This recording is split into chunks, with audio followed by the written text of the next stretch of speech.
Again, my name is Nate Crozier. I'm Director of Admission here at the university, and I am flanked by my esteemed colleagues who are here to provide you with an understanding of how the University of Richmond offers various programming to ensure both academic and personal success for our undergraduates. And to do that, we're going to illuminate the unique qualities of programming that we have. We know that you are probably looking at other institutions, and so to give you an understanding of what we have to offer for our undergraduates. And so what I'd like to ask first of our panelists is for them to introduce themselves, name, title, and the office that they serve with here, and the purpose of that office, so that you have a better understanding of it within the landscape of the university. Good morning, everyone. My name is Joe Bowman. I'm the Dean of Richmond College, which is one of the two Dean's offices here at the university. Richmond College focuses on the care and support for undergraduate men here at the university. And I'm Kerry Fankhauser. I am the Interim Dean for Westhampton College, and Westhampton is the other coordinate college for the university, and we focus again on the care and support of our students. Good morning, everybody. My name is Andy Gurka. I'm the Director of Living Learning Programs here at the university. Oh, sorry. I clearly can't read direction or follow directions.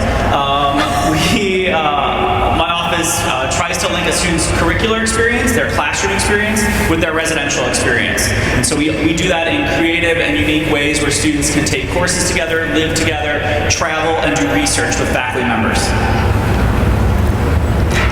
Hi, my name is Lynne Hughes, and I'm Director of Common Ground, which is the university's diversity, inclusion, and community building initiative. And I will say just something that distinguishes Common Ground from some of those other initiatives at other schools is that we work both on policies and processes to help all students thrive. So we work at the policy level and advocacy there, but we also work with students to help them build skills and confront the intellectual challenges of building a diverse and inclusive community as well. Great. And so the format of this panel, just so you are aware, we're going to spend the next 40 minutes or so asking them questions about programming. I have a few that I want to kick things off with. I know we have a large group this morning, but our aim is to make sure that you get your questions answered. And so we will be sure to build in time for the audience to ask the panelists questions. So I'd like to lead by asking, what does student development mean, and what does it mean here at the University of Richmond? And so you've heard the term student development, and so maybe if one of the panelists could maybe just give a sense of what is student development first, and then what it means to you all and your individual offices. I think the easiest way to talk about student development is that a lot of the time that your students are going to be spending here at the university is going to be outside of the classroom. There's only a finite period of time that they're actually in class. And so and we believe that there's a lot of learning and a lot of development that takes place outside of the classroom. And a lot of that is done by offices that are represented here, among others, within the Division of Student Development. As far as Richmond College is concerned, a lot of the work that we do is helping students when they are struggling academically, when they're struggling with personal concerns, and getting them the resources that they need to be successful. So we're responsible and we put a lot of work into the retention and success of our students, as well as have conversations with them about developing the whole person with a particular look at the lens of gender. So looking at masculinities, for example, and talking about what does it mean to be a man in today's world. Those are some of the conversations that we have with our students. Hello. I think to add on to that, for Westhampton College, we have a signature program. It's called the WILL program, Women Involved in Living and Learning, and that's been a hallmark of the college, again, allowing students to more closely look at gender. In particular, we're talking about for our women students, and then those who are trans or identify as female. So that is a hallmark program that, again, connects curricular to the co-curricular lives of our students. So those students engage deeply in community service work, as well as serving as either minors or majors in WGSS, which just women, gender, and sexuality studies. Another thing that I think is really important to both colleges is the leadership development opportunities that we offer. So because we have a coordinate system, we offer twice the leadership opportunities for students, and that is a major part for some of our students' student development, right, is having these leadership opportunities. So there are twice as many orientation advisor positions. There are twice as many RA positions. There are 2 student governments. So students both from Westhampton College and Richmond College have numerous opportunities to serve in leadership capacities. I would say that student development here at the University of Richmond is unique compared to a lot of other institutions. We've all worked at other schools and all love working here. I would say it's different because we take a holistic approach to students, right? I think, as Joe said, there's only a finite number of hours. It's like maybe 15 hours a week or 17 hours a week that your student's actually going to be in the classroom. That's a whole lot of time outside of the class to fill, right? We all work 40 hours a week. That's a lot of hours to fill, right? So we try to do that in intentional ways, right? So we cover, the Division of Student Development here at the university covers everything from basic needs, so we provide housing to folks, to health and mental health services, to our recreation and wellness center, to more care and support. I think the thing that makes Richmond unique is the individual attention and support that a student gets here. You are not coming to a school that, so if your student wants to go under the radar and not know anybody here, this is not the place for them, right? Like we care. Students know their faculty. They know the staff who work here. The individual care and attention is really something that I think is unique here at Richmond. And then we also offer a whole host of sort of unique signature programs. Some of the things that Kerry talked about with Will, or the work that Common Ground does, to my office, where we're really trying to think innovatively about how can students apply what they're learning in the classroom to the greater world with faculty members in really intentional ways. So I think you'll see a more holistic approach than you will at a lot of institutions. So maybe to kind of dovetail off of Andy's last point, my next question is, what are some specific ways in which your office is unique when you think about the landscape of student development at colleges and universities nationwide? I think there's 2 pieces that I look at regarding the dean's offices. The first one is that the deans of Richmond and Westhampton College are deans of students, like you will see at any other college and university around the United States. We have this added piece, and it actually grows out of the history of these coordinate colleges being separate institutions for a very long time before merging the academic mission in the 1970s, is that we have a special connection as associate deans of the School of Arts and Sciences. So when it comes to understanding the linkage between academic affairs and student affairs, that's something that is, it's part of our DNA here, and it has been for a very long time. So the message that we say to parents and to faculty is that if you have a concern about your student, you want to reach out to the dean, because we see the holistic picture, and we're the office that connects the dots in many ways, where other places would have to pull 3 or 4 different offices in to get a sense of how they're doing. So that's one way. The other way, which Kerry and I both talked about, is this idea of leadership development and personal development, and having questions about the spectrum of gender and gender identity and expression that I think are not happening at other campuses, because we're taking it on full on. We're saying, look, we recognize that there are many, many different ways to express masculinity, many, many different ways to express femininity, many ways to look at gender or not look at gender. And I think between our 2 offices and Common Ground, we try to look and address that. I think one of the ways that the university is distinctive, and our office plays a role in that, and plays a significant role, is that I think students at the University of Richmond are really challenged throughout, academically and co-curricularly, to meditate on what does it mean to be in community. So thinking about this relationship between self and community, the development of the question of who am I, but also always who am I in relation to others. And so we can talk about the community of the University of Richmond, nested within the community of the greater Richmond region, but we also have this international scope that's prominent that allows us to think about who are we as world citizens.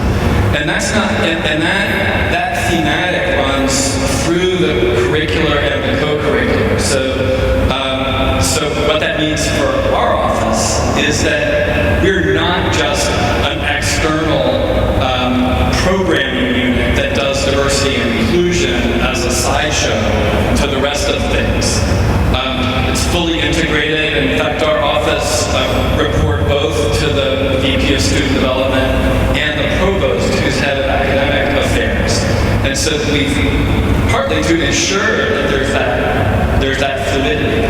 So I think that one of the things that students will learn here, and with the benefit of the liberal arts, is that community really is a verb, and it's something that you do.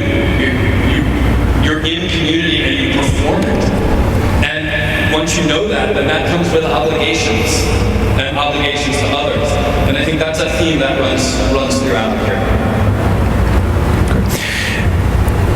You all certainly know that we're from different parts of the world, different parts of the country, and so when students come to Richmond, they come from different backgrounds. So can you talk about some of the programming that exists to ensure student success, whether it's academic success and or personal success here on campus?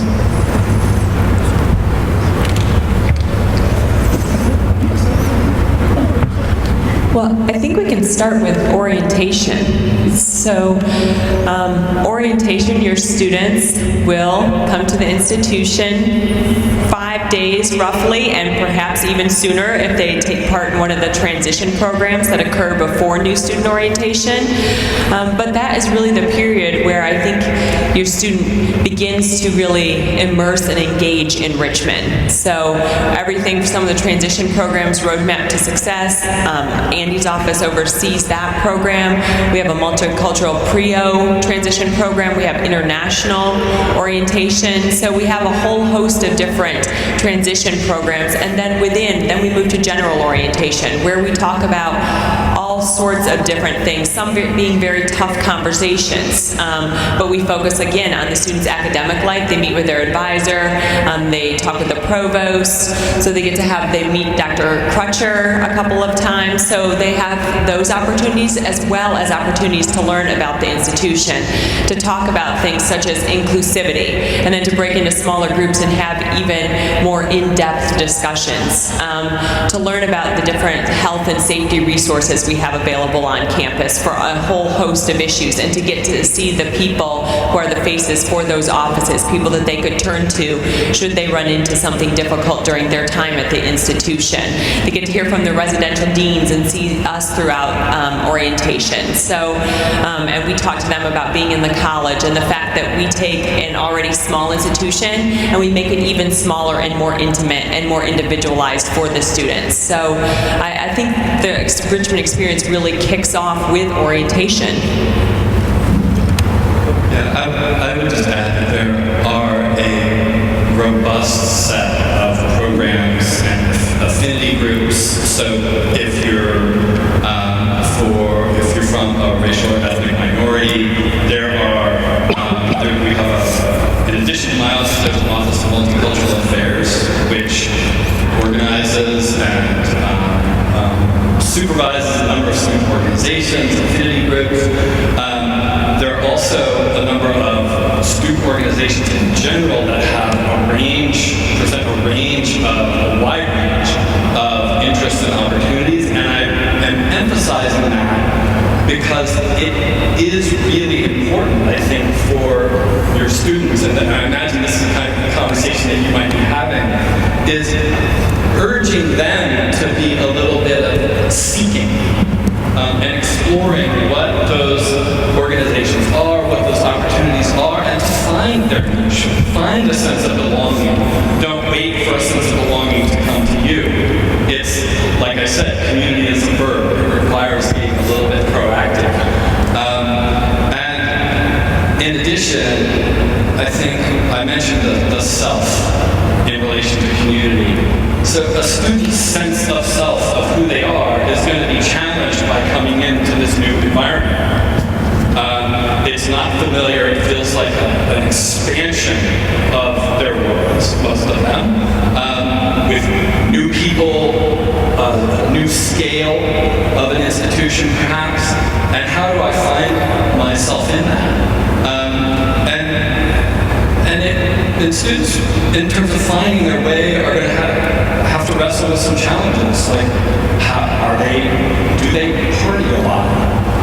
And that may be a concern for some of you, and hopefully we'll be having that discussion and thinking about that. But just so that you know, there are alternatives to that, numerous. And one of the ones that our office supports, I say, because it's a student-run initiative, that every Saturday night there is cool alternative programming that's alcohol-free, that's late at night, has food. My favorite one of these that I heard of was our office worked with the Rec and Wellness Center, and so the indoor pool stayed open till after 1 a.m. And poolside did a screening of Jaws with inflatable sharks in the water, and people could swim, and there was pizza delivered poolside. So these kinds of things happen, and you don't have to. Your students will not have. They'll have many options of what they can do with their social life, and so encouraging them to explore those options that best meet their needs is really important. I would also just add one small thing. I agree with everything that Kerry and Glyn have said, is that is the purpose of a liberal education, right? You're coming to a school that is rooted in liberal education and believes it in its mission. And so the idea of citizenship and helping students to build the skills and the knowledge and to produce knowledge that will help us solve the 21st century's greatest problems, that is what liberal education is. And so those are things that are embedded in everything that we do, in the curricular, in the co-curricular, in the programming that we do. Students are going to get out of their comfort zone, and we're going to push them out of their comfort zone. And that's hard sometimes, but that's why there's a ton of staff and a ton of faculty who are here to both challenge and support our students. But that's the only way that we solve the world's greatest problems in the 21st century, of poverty, of all, you can think of a whole host of them right now in this prime election season. So that is the purpose of why a student comes to college, and we take that purpose very seriously here, and everything that we do is embedded in it. So the program that I run, the Sophomore Scholars in Residence program, is a 2-semester program. Students give us their entire sophomore year. They take several classes together with a faculty member, and the courses center around these kind of great questions of the 21st century. And so they take courses, they do research, they travel. Everything is paid for by the university. So whether a class is going around taking a trip to Spain over winter break, or the class is traveling domestically, the university pays for all of that for students. And because we want students to have the access and availability to these really great opportunities to really wrestle with these issues. Before I open it up to the audience, I'm going to pose one more question, so please be thinking about what you have for the panelists, and we'll get to you in 1 minute. The question I'd like to ask the panelists, and I think a couple of you have hit on this point, is the kind of interconnectedness of the programs here at the university and your offices. Presumably, you and your students are looking at other institutions at this point in April, and we know that those institutions more often than not tend to be the larger research ones that are more decentralized in terms of organizational structure. So can you talk a little bit about the benefit of a place that has the resources of those larger schools, but the structure, the organization is more centralized, and how that actually connects to different programmings or interactions? Like Lynn, you talked about your office and the rec center and being able to connect in those ways. I'll start and then be quick and pass the mic, because I think I'll say something that is not the most predictable answer. The scale here makes it so that it's much easier for even the staff, the administrative staff, to know and work closely with faculty, right? So those working relationships then translate into a really better bridge between the curricular and the co-curricular. And also a creativity that can emerge working with students. So my office, for example, often works with faculty who help our office with assessment and employ students as interns to work on that assessment. So those kinds of opportunities just proliferate. I would also say that, so a place like this that has a ton of resources, so I went to a large R1 public institution for undergrad, and end up finding a career in higher education that I love. I only want to work at a place like this, right? This is the best of higher education. A well-resourced institution with dedicated faculty who are tenured, who care deeply about the teacher-scholar model, which that is our model here for faculty. They're a teacher first and a scholar, and they're here to work with students and undergrads. And so whether that is summer research in the humanities or summer research with hard science faculty or the social sciences or in the business school or in our leadership school, the opportunities here are immense. The fact that we guarantee a student a paid summer fellowship here at the university for one summer that they apply for, that's connected with faculty, that has built-in reflection about what they're learning, that's huge. I mean, those things can happen at other schools, but to the scale that they happen here is incredible. And so I think the opportunities here are immense, and that students need to take advantage of them, which is part of the problem, right? When you have too many options. And we try to work really hard to help students think about what is it that I want to get at and how can I knit that path. So if I'm really super passionate about biology because I know I want to be pre-med, great. But let's figure out how it is that we build you the best sort of university experience that connects to your classroom experience, connects to a student organization that you're in, connects to the city of Richmond so that you're down working with a nonprofit or a community health clinic in the city of Richmond and seeing firsthand what you're learning in the classroom, as well as research opportunities with faculty, and then the idea of helping you apply for or take the MCATs and apply for med school and all of that. All of those things are here. At a small school like this, it's all connected. That's just, it has to be. We have faculty who live in residence. We have faculty who are our academic advisors. There are no TAs, right? They're undergraduate TAs of anything, and they're not teaching classes. They're helping get really practical experience in labs and working with faculty on what faculty's research is. That's a really exciting opportunity for a student, for an 18 to 22-year-old to have while they're here. So I think another area where we collaborate very closely is when something goes wrong, right? And I mean, college is a wonderful time, but as you all know and probably remember, if you had that experience, or you have a friend who did, it's not perfect. So sometimes our students are grappling with things such as, anxiety or depression. They lose a friend or a family member during this time period. So things happen.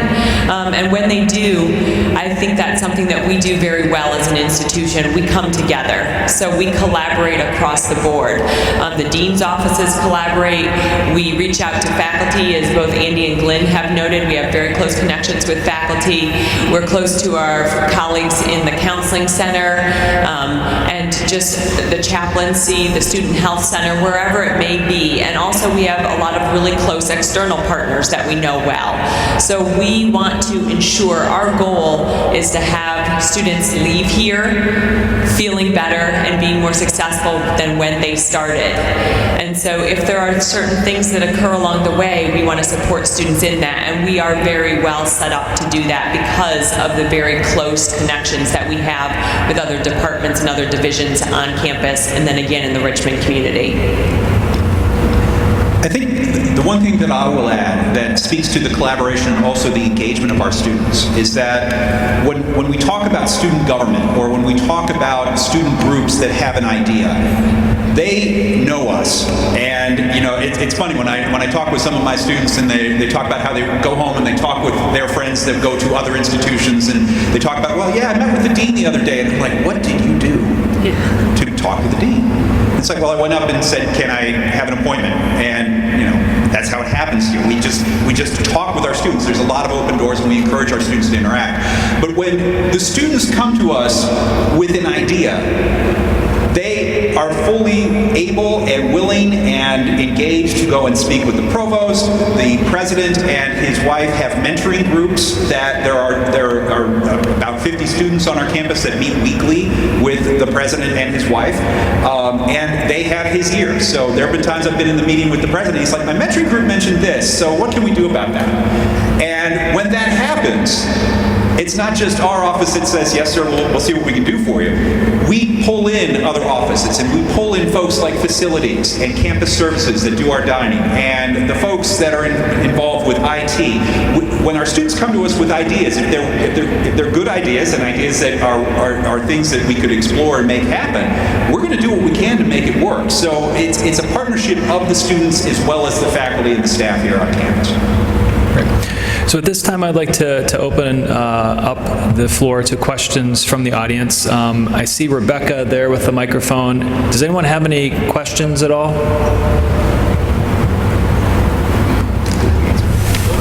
Oh, let's go back here and then right here. Yes.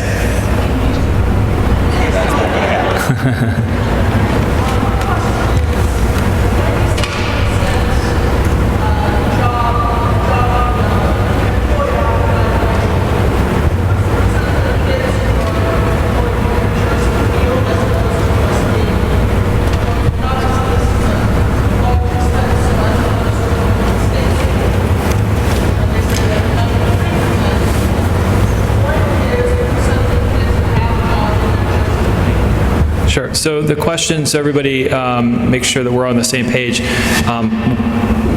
We state a 97% employment rate 1 year out. What percentage of those students are employed in their chosen field? Yes.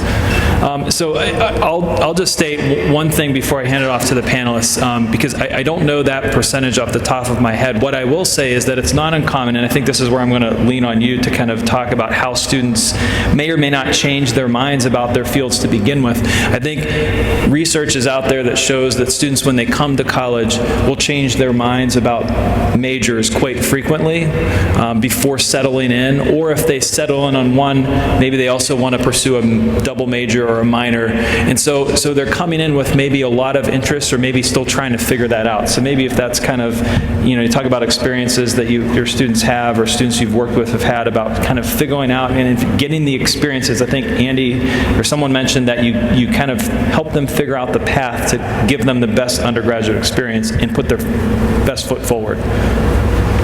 One of the things that we know from our friends that work in career services is that you don't need to have a degree from the Robbins School of Business to be successful in business or to be successful in life. We know that a lot of our major employers are coming down and recruiting folks who are getting liberal arts degrees. So one of the things that I think we all talk about in different ways is following your passion and figuring out what is going to be the thing that's going to make you happy. Because one of the things that we know from the statistics is that students will change their major several times throughout their career in college. They will be changing their careers throughout their lifespan. I think the statistic now is somewhere about 27 different jobs and careers during the course of their working life. So they're going to need to be prepared for careers and problems that we don't even know exist yet. I mean, think back to when you were younger. You were probably hadn't even thought about the idea of the internet, much less smartphones, right? There are problems and technologies and things going on today that were science fiction back when I was many years ago when I was a teenager. And I think the same thing are going to apply for our students today. So part of what we're doing is preparing them for what those future endeavors might be. I'll just say briefly. I don't know the statistic either to a specific answer to your question, but I can add a little bit of context. So I know that our Office of Alumni and Career Services often has workshops with prospective employers who will come in and talk specifically about how they are most interested in recruiting students who have strong liberal arts backgrounds. And you would be surprised at the industries that are interested in that. And so they're interested in students who've had a liberal arts experience because of the agility in thought and the wide exposure to perspectives and ways of thinking. Yeah, that's all I wanted to say is that the chosen field, right, is the students' horizons of the horizon of what is possible expands significantly by being in a liberal arts institution. Right.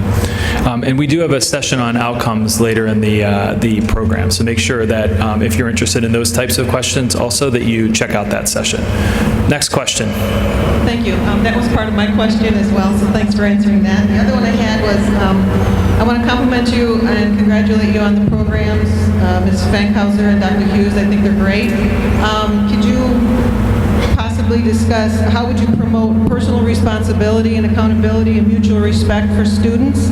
And also to piggyback off of that, being from the Chicagoland area, how do you handle security issues on campus?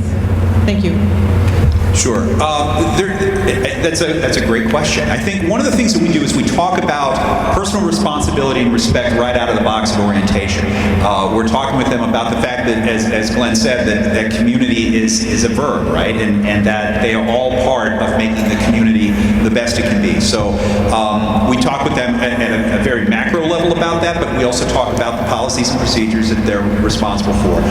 We talk with them about personal responsibility regarding alcohol, regarding consent, and a whole host of things. When it comes to campus safety and security, we have this is, as you can tell, we are on the West End. We're at a very, very lovely area, but no campus is 100% safe. So one of the things that we employ is that we have a internationally accredited university police department. These are individuals that have worked, most of them have worked in the city of Richmond, they've worked in the surrounding counties. They want to come and work at the University of Richmond because they believe in the essence of community policing. They believe in interacting with the students, getting to know them on a personal level, and helping them, if they get into some kind of trouble or difficulty. We all look at this as an educational moment. We know that students are going to make mistakes. We all make mistakes.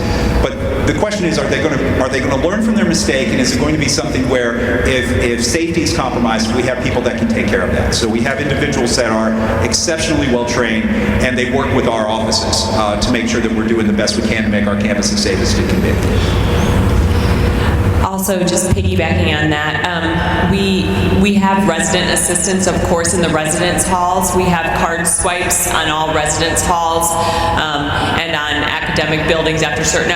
We have card swipes everywhere, so so people who are members of our community, students who are members, can access those spaces. But let's say if a first-year Westhampton student is living in Laura Robbins Court, other students can access that hall, but only to a certain point in time. Without having a resident let them into that space. So I think that's important. On top of having police officers who are accredited, we also have security officers. We also have a student program called their PSAs, and so students can call and they will meet the student wherever and walk them to wherever they want to go. We also have a shuttle that loops around campus that will pick students. Pardon? Oh, that will pick students up, and we have a shuttle that takes students off campus as well. So we have those options. I think another piece of that's very important when we're talking about safety, and Joe touched on this when he was talking about the personal accountability, is the fact that we also do a lot of prevention work. So we have someone specifically, and I recognize this is only one area of safety, but we have a staff member here who focuses solely on sexual misconduct education and prevention. And part of that is going back out into the community of students, engaging them first, getting them connected with the initiative, and then doing a lot of bystander training. And that bystander training around sexual misconduct translates then. So we use that language in other areas. Okay, so we want you to step up if you see X, Y, or Z that could be potential sexual misconduct. Now you can also do that if you hear someone, saying a racist joke. So that translates throughout the student life at Richmond, and then the students can then engage. So pieces of that are in orientation, and then they can choose to engage in it more deeply because we offer more in-depth trainings as well. And if I understood your question correctly, I would add too that one of the values of a liberal arts education is perspective taking. The wide exposure to various fields and modes of thought. One of the things we try to cultivate there is the ability to take the perspective of others. And taking the perspective of others is really linked to empathy. And empathy doesn't imply agreement necessarily, but it is an underworked muscle in most of us, right? So actually, what does it take to empathize, to really understand what somebody else is going through, and how they experience the world is really essential, I think, to this personal responsibility and mutuality that you referred to. And we have a number of programs that emphasize and center what we call radical empathy, which is being able to empathize across boundaries that seem unsurmountable. And including, we have a retreat series that we do called Envision, that again is students apply, but it's free a weekend. And that's actually where a lot of students, especially first years, find their niche and tell us that that's where they found their community. So that's another thing. Great, thank you. There's a question right here. Thank you. I wondered if you could address how you would encourage and hopefully enhance a student's spiritual life here on campus.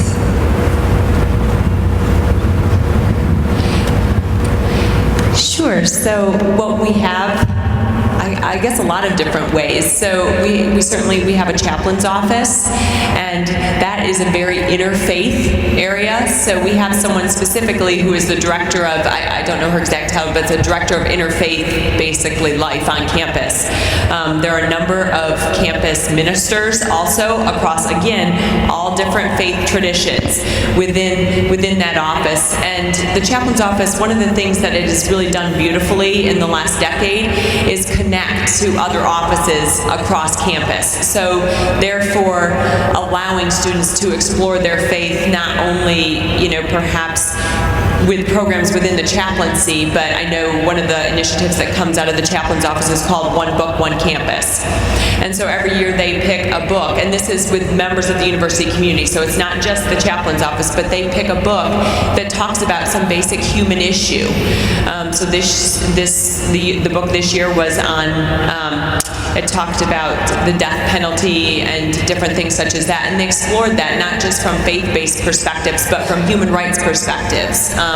So we really do encourage and reach out. We do have a number of things during orientations where students can start to connect, if they wish to, with spiritual life on campus.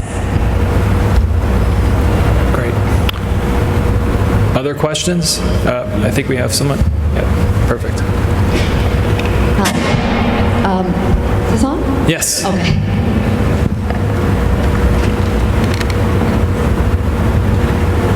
Okay. I have a question about academic support services. Can you tell us more in detail about that? If a student is struggling, where they would go for support? Absolutely.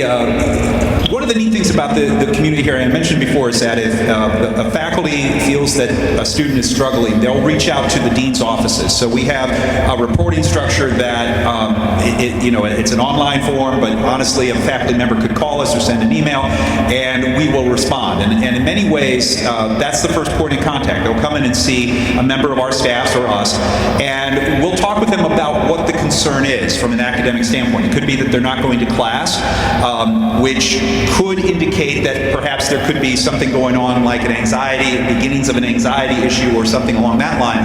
And we will talk with folks from our counseling and psychological services and see if there's something that needs to be done in that regard. If it's simply a matter of relearning academic skills, and we see this a lot. We have a lot of very high-performing students when they were in high school. Maybe they weren't challenged as much perhaps as they needed to be. They come to Richmond. It's an incredibly rigorous environment. And they have to brush up on some things like note-taking skills, study skills, things along that line. We have an academic skills center, which again is a value-added program. It doesn't cost a thing, that we refer to. And we have the staff there, beyond the fact that we have tutors in every subject, and these are folks that have aced that specific course. So if it's Professor Ben Hoyle's course, it's an individual who got an A, which is actually pretty rare in Professor Hoyle's courses. That this is a person who aced that course who can provide services for the student. But when it comes to some of the executive level skills, we have professional staff that work very closely with the students. So it's one of those things where we try to assess where the student is at academically and try to provide the support. Sometimes it's just simple mentoring from us saying, you know, what are you doing? Have you talked with your professor? Have you gone to office hours? Have you gone to review sessions? Things along that line. But sometimes it is getting into the more detail-oriented type of skills that they might need. Great. Ma'am? Oh, thank you. As much as I would like my son to spend the next 4 years in the library, there is a social life at school. So a few questions. We drove through a nice neighborhood, down a long driveway. Where is the social life for the kids, assuming they will have one? Is it on campus? Do they have to go into Richmond? Are the majority of the parties in frat houses, in the dorms? Do they have fake IDs? Do they go to the bars? I've been pleased with an older child, so maybe you can give me a little bit. Sure. That's a great question, and we'd love to answer it. It's one of those things where, yes, Richmond is, the University of Richmond is inside what some of our students will call a bubble. I don't think that's an appropriate term. I think that here at the university there's a lot going on, and some of that Glenn mentioned as far as the alternative programs to alcohol, but yes, we do know that there is partying that happens, yes, even though the drinking age is 21 here in the Commonwealth, we know that students will choose to partake. What we talk with them about from the very beginning, even before they come to campus, is talking about responsible use and talking about risk reduction. We have about 30% of our men are involved in fraternities, about 50% of our women are involved in sororities. You do not need to be involved in a fraternity or sorority to have a healthy social life here on campus. There are, in terms of what happens during a typical weekend, yes, there are parties at the fraternity lodges, and those are not residential lodges, so people don't live in those buildings. They are essentially meeting rooms, and that's where they hold their social events. When you are a junior and senior and you live in the apartments, you can register your apartment for a party, but there are certain controls that have to be made for you to host a party. There's also, however, a very vibrant social life within the city of Richmond. When our transit gets folks, and we work with GRTC, which is our city transit system, as well as university transit that have loops that take folks to places like Kerry Town, which is just a couple of miles down the road, or down into Shockoe Bottom, into the Fan Museum District, all of those areas that are great social areas here in Richmond, both from the standpoint of things to do socially with alcohol as well as things to do without alcohol. And a number of our students connect in that way, along with the communities of the students from VCU and Virginia Union and the other campuses here in the city of Richmond. I don't know if anybody else. Did I hit it? Okay. They said I hit it, so it's all good. No. Sir? Well, my daughter really likes Richmond. I was just wondering from your standpoint, with the competitors that she and I think probably many people trying to make a decision, what sets out, or what do you guys perceive as your biggest strengths and maybe biggest weaknesses with your area competitors, both locally and nationally? That's a great question. I'll start. I think it comes down to the level of personal connection. I think that you have the benefits of an R1, and we mentioned some of those in terms of undergraduate research, the Richmond Guarantee, when you look at the opportunity for students to do internships in communities and not have to worry about how am I going to pay for rent, or maybe I can eat something a little more than ramen noodles.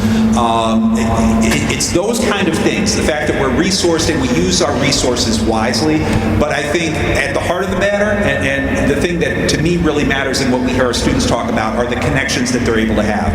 The ability to connect with faculty on a very real and meaningful level. The ability to connect with administrators and staffs on our campus campus, individuals that really do care. And as Andy said, we've all worked at different places. I've worked at a lot of different campuses where, for example, the student life staff talk about that we know your students and we want them to be successful and students are first. Here, the reason why I came here 9 years ago is that it is truly part of the DNA, that individuals here do care about wanting the students to be successful. So like I said before, the story about students that come in and just come and talk to us about the things that they're concerned about as well as the things that they're excited about.